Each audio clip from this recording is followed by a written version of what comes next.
Hello, third grader.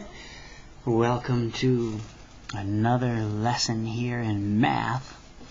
And this one is continuing our work with story problems that involve equal groups and taking these equal groups and finding out some unknown.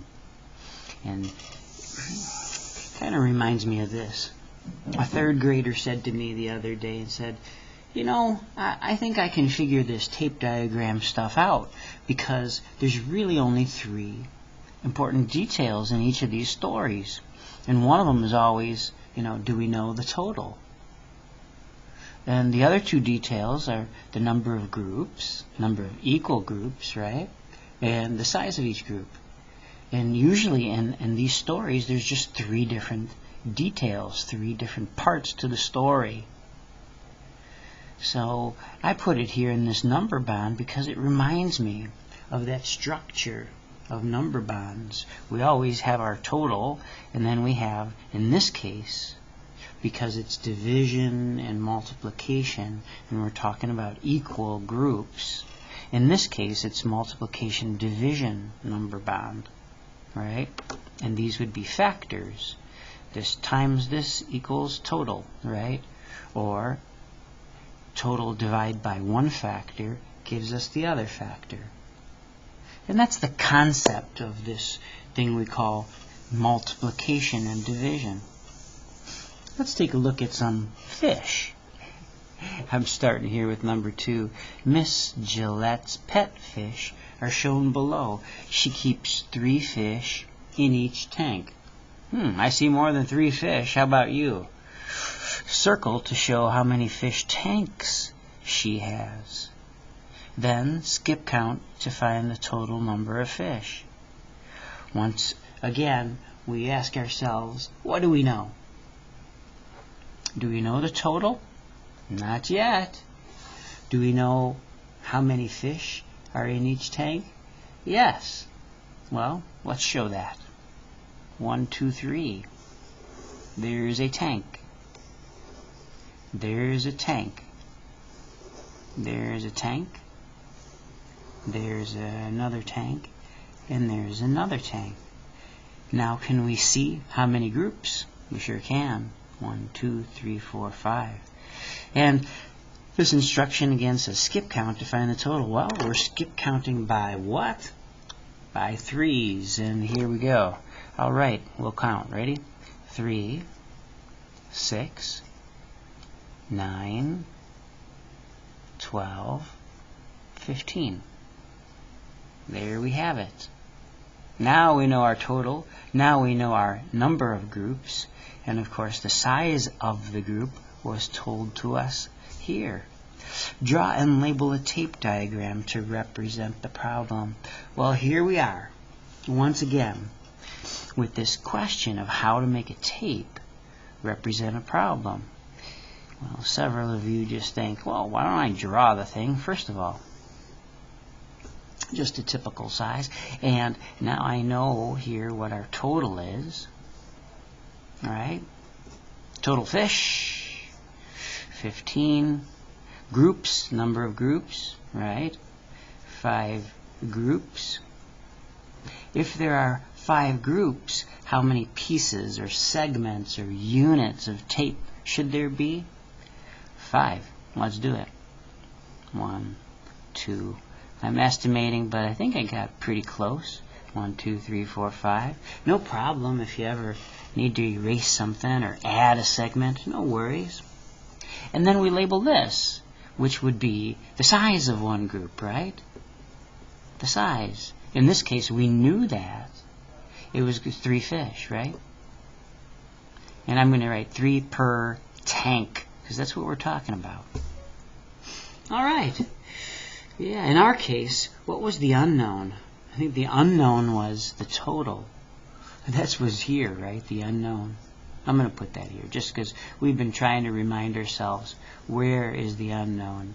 Oops. The unknown was the total. Here we go. We have a blank divided by 3 equals blank.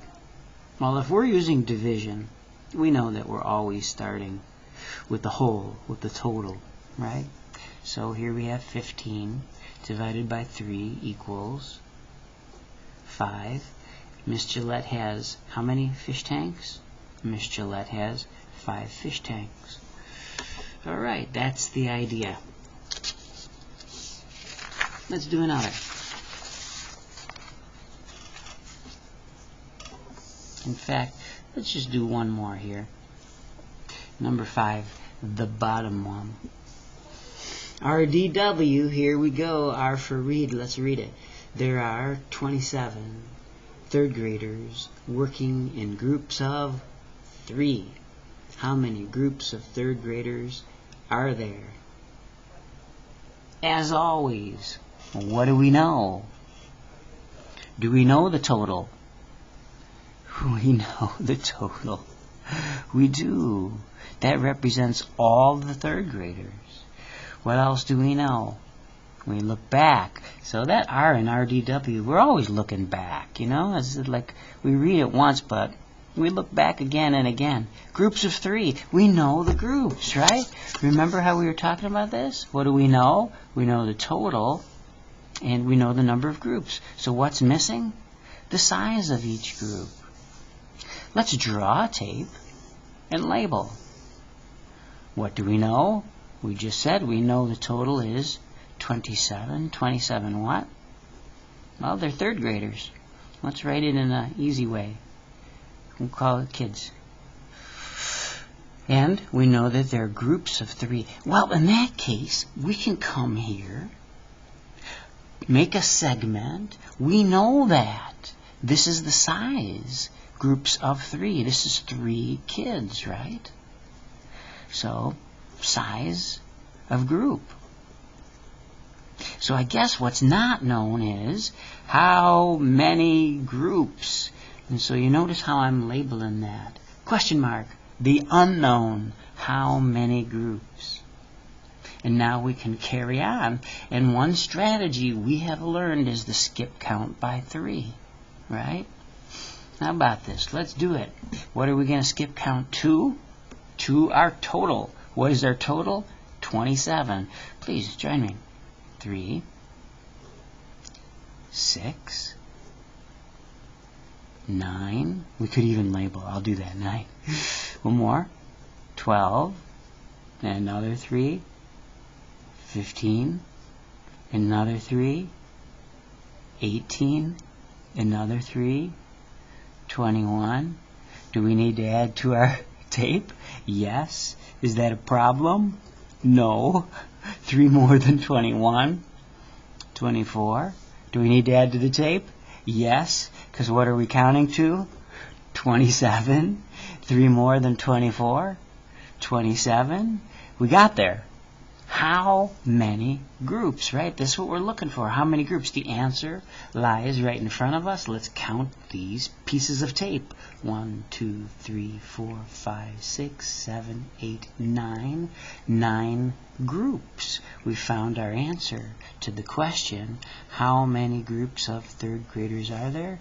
There are 9 groups. Now, when we look over our answer, did we create a tape and label it for the known and unknown? Sure did. It looks awesome. Do we have a number sentence? Oops, no number sentence.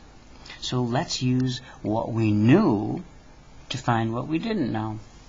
We knew the total, 27, so we're going to start with 27. And this was a division problem. We divided by what we knew. We knew the size of the group to tell us what we didn't know.